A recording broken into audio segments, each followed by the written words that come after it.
W.D. Hamilton was, as I have said, one of the great evolutionary theorists. He had many, many contributions. He died at 63 after having gone to Africa in search of the closest living relative of HIV, and he was looking at chimps and collecting chimp poop, and he contracted malaria. And after many weeks in the hospital back in the UK, after he'd come home, he died. And at that point, his collected papers were his scientific papers were being collected in volumes. So Narrow Roads Through Geneland? Geneland. Right. I've now forgotten it. I was looking at it. I was looking at these. I'm embarrassed that I don't. I was looking at them so often this week, and I've now forgotten what the letter is there, and what the word is there. But they were being collected, so you can look it up and tell me once you find it. Yep. The first volume was already out. I think those are the papers through 1980, and the second volume through maybe 91 something. I may be getting the dates wrong. Was in the editing mode at the point that he went to Africa. And so for each of these published scientific papers, he was writing a preamble introductory essay, and sometimes the preamble introductory essay was far longer than the paper that it was then introducing. And then there was a third volume that came out, obviously without any of his input at all, that completed the set. So is it Narrow Roads? Narrow Roads of Geneland, volumes 1, 2, and 3. And in the second volume, which focuses on the evolution of sex, he writes an essay introducing a paper on evolution of sex called The Hospitals Are Coming. Now, I was not able to get my hands on the book yet. It's still on its way to us. But I actually came to know, to be reminded of this by this. You can show my screen for a moment here, Zach. This Psychology Today blog, Christopher Badcock, PhD, writes something called The Imprinted Brain. And I came to find him. I'm just going to walk you through a little bit here, because he had written a piece that I found a little bit, actually a lot, dismissive of Margaret Mead, but it was his understanding of what her informants had done, his reporting of someone else's findings of what her informants had done, that really helped clarify for me what some of the arguments in the anthropological literature were, something I talked about last week. So I went looking at some of his other stuff, and it's actually often quite good. And so he has this piece published March 20th, 2021. So we're a year into COVID at this point, called Global Medicalization Has Come with Selfish Herd Immunity. And you can give me my screen back here now, Zach, but I am going to read two paragraphs, I guess, from W.D. Hamilton's essay, The Hospitals Are Coming, which was published as an introduction to one of his other scientific papers, and it was published after his untimely death, W.D. Hamilton's untimely death in 2000, but written in the late 90s. So this is a piece written in the late 90s. Over the years of my working life, W.D. Hamilton wrote, I have been slowly developing a paranoia about hospitals. The growth of hospital buildings and all the infrastructure of clinics, pharmacies, the increasing domination of our universities by medical schools, associated with huge hospitals all over the developed world, the unending love affair the public have, or are browbeaten to have, with medicine through the TV screen plays on doctors and on hospital life, accelerant birthing by cesarean section, the indefinite increase of pharmacies even in the third world, the accompanying increase of our everyday pills that tumble from every bathroom cabinet. All these matters combine to tell us how we are heading. Happy in our progress for the present, like children on a fairground roller coaster, prattling of the genetic castes to come. Nope, that says castles, but it looks like castes, which isn't a word. I'm going to start that sentence again. Happy in our progress for the present, like children on a fairground roller coaster, prattling of the genetic castles to come, we skim onward, uninformed, into the bowels of a great planetary hospital of the new millennium. My dread is even worse. It concerns how, by the time our joyride ends, we will realize that we have come into the concrete heaven of our TV dreams, but only at basement level. So that's one. Let me read the second paragraph. Again from W.D. Hamilton, written in the late 90s. Increasingly electronic upper and admin levels in my hospital would look after us in much the same way as the genome of the eukaryote maintains a remnant genome, sufficient for the purposes that the overarching nuclear-ruled whole requires, in the form of its one-time bacterial allies now going by names such as mitochondria and chloroplasts. Were the bacteria perhaps lured into the eukaryote cells by chemical temptations analogous to our hospital TV dramas? Were promises held out to them how grand, dramatic, and safe life would be once they are inside? Promises of how wonderful would be the biochemical machines they could play with, and what dizzying and expert communication they would see flying by them on all sides? Were they told how they would be born aloft in moving palaces, humble denizens of soil and slime, no longer nor even of merely stationary stromatolites?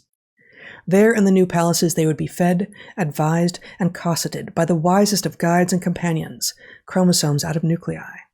Wow, all this for free, a millionaire's life on a cruise ship and all for nothing. So the offer to the symbiont may have seemed at first. So he is arguing that the symbiont, which may not have gotten quite the deal it was hoping for, may be seen as analogous to the world we are being offered with the increasing hospitalization. But he further argues, of course, that our hospitals, the promises of the Western medical system, can't do what it is promising.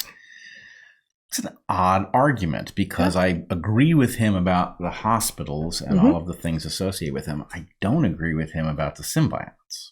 About there being an analogy. I think they got a good deal. Yeah. And yeah, I do too. Yeah. So anyway, yeah, I mean, I think it's almost actually, it's so clear that they got a good deal that it's almost a tautology, right? Because the fact is, it's not like their relatives, now their ancestors, did not get to continue on absent the right. So their let's partners. Yeah. So let's talk about briefly, because we're going long here, what the distinction is, because because it's not, he doesn't say it is analogous, but he says maybe this is like that. So in what way do you see the increasing hospitalization? That's hospitalization is the wrong word because that's already a word in use, but the increasing medicalization of human health as clearly being an offer, as if an offer by a would-be symbiont, that is one that we should be denying, refusing. I think my concern about it is that the hospital is in large part a parasite, and to the extent it is not a parasite, it is a moron, right?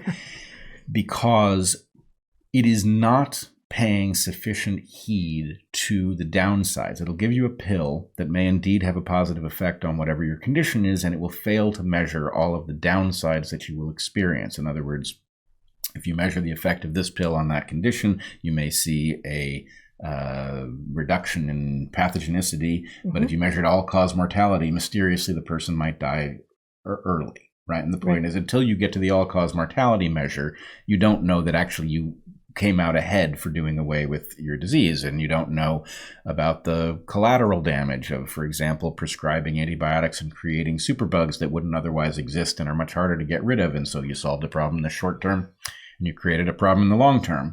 Right.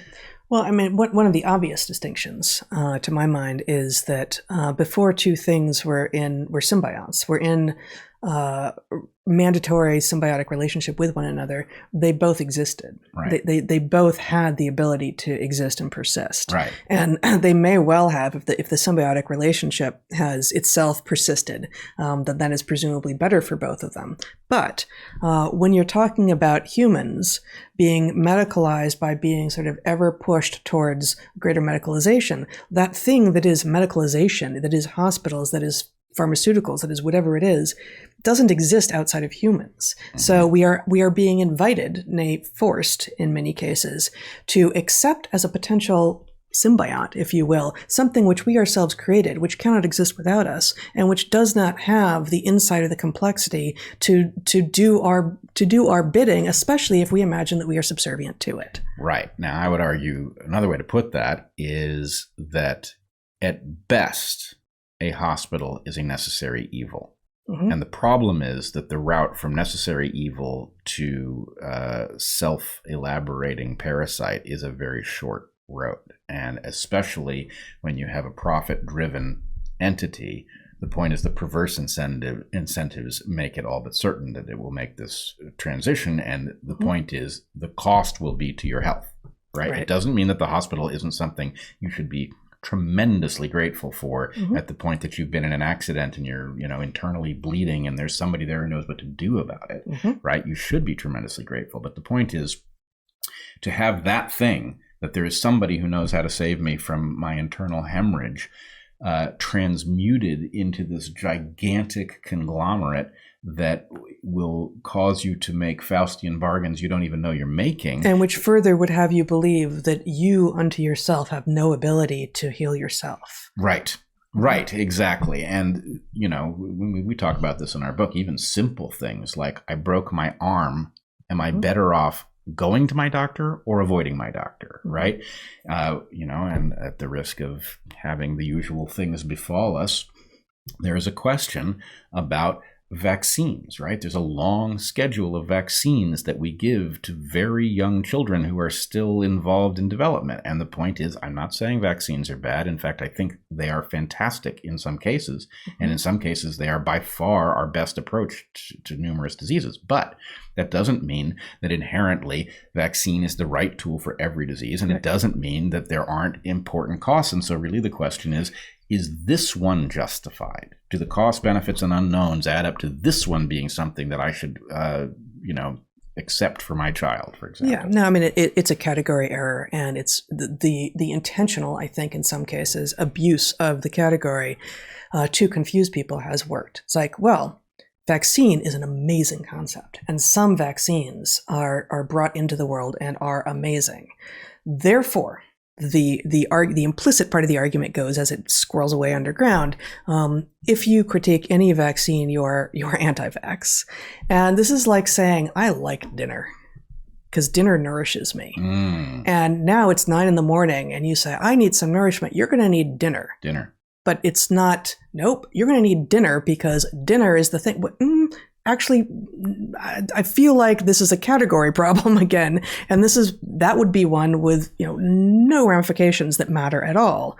But indeed, it's like saying, also, I like dinner. Oh, you're saying all dinner is good, and if you're not saying all dinner is good, therefore you're anti-dinner. You're an anti-dinner. Actually, I've had bad dinners, and that doesn't mean I don't like dinner. Right. And so it is this way with all of it, and of course.